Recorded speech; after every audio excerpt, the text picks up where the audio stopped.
In previous video, you have learned about the general introduction of haloalkanes and arenes and their classification. Now in this video, we are going to learn about the preparation method of haloalkanes.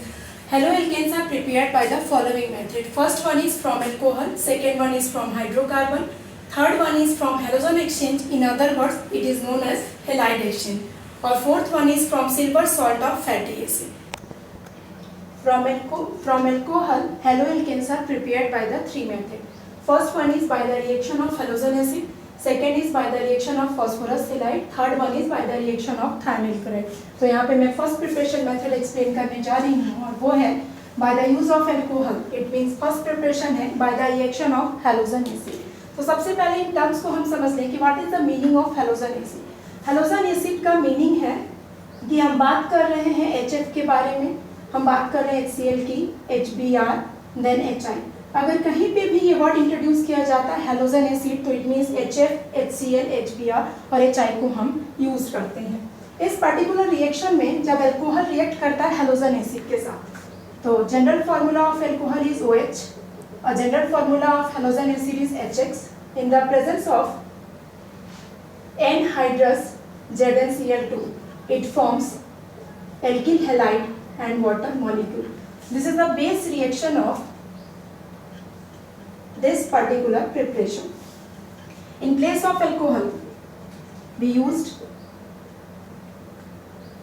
ethanol react with HCl in the presence of anhydrous ZnCl2. Hydrogen react with OH, it produce H2O as a byproduct and the final product is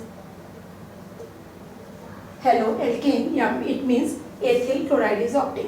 बस यहाँ पे सबसे remembering वाली point ये है कि इस method को डायरेक्टली यूज हम कभी भी नहीं कर सकते कि हम इस HCl की प्लेस पे HBr को यूज करके हम ब्रोमोएल्केन फॉर्म कर लें या फिर इस HCl की प्लेस पे हम HI को यूज करके हम आयोडोएल्केन फॉर्म कर लें.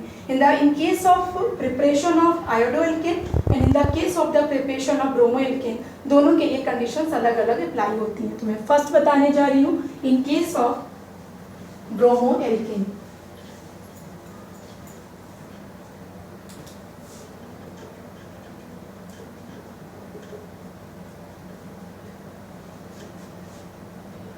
ब्रोमोएल्केन को प्रिपेयर करने के लिए सबसे पहले KBr को हम रिएक्ट करवाते हैं H2SO4 के साथ और ये प्रोड्यूस करता है HBr एंड देन KHSO4. अब ये जो HBr प्रोड्यूस हो रहा है इसके लिए एक वर्ड इंट्रोड्यूस किया गया है आप सबकी NCERT बुक में और वो है C2. C2 का मीनिंग होता है during the reaction. It means जैसे ही KBr H2SO4 के साथ रिएक्ट करके HBr को प्रोड्यूस करेगा डायरेक्टली ये HBr रिएक्ट कर लेता है अल्कोहल से. तो the next reaction is CH3 CH2OH is react with HBr. Then percent of the HBr is 48%. The product of this reaction is alkyl bromide and water molecule. तो ये specific case है. In case of bromoalkane KBr react with H2SO4, HBr is produced and directly HBr जो C2 से produce हो रहा है ये direct reaction में इन्वॉल्व करके ब्रोमोएल्केन को फॉर्म करता है.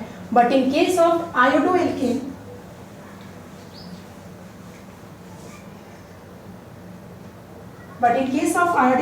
सबसे पहले इस रिएक्शन में आयोडोएल्केन मतलब आयोडोएल्केन को फॉर्म करने के लिए Ki के साथ ऑर्थोफॉस्फोरिक एसिड को इन्वॉल्व करते हैं.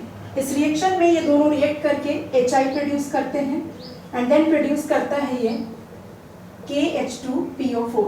ये बना हुआ फिर HI मैं फिर से रिकॉल करा रही हूँ ये भी ड्यूरिंग द मतलब कहना चाहिए C2 के थ्रू बन रहा है. It means during the reaction form हो रहा है और इस C2 से बना हुआ ड्यूरिंग द रिएक्शन ये बना हुआ डायरेक्टली जब अल्कोहल के साथ रिएक्ट करता है ये HI तो ये HI जो है वाटर मॉलिक्यूल को सबसे पहले प्रोड्यूस करता है और आयोडोएल्केन को फॉर्म करता है. I repeat in case of iodoalkane Ki react with H3PO4 और H3PO4 का यहाँ 95% पार्ट जो है यूटिलाइज होता है रिएक्शन में. HI during the reaction produce होता है. इट मीन्स C2 के थ्रू प्रोड्यूस होता है और ये HI डायरेक्टली अल्कोहल के साथ रिएक्ट करके आयोडोएल्केन को फॉर्म करता है.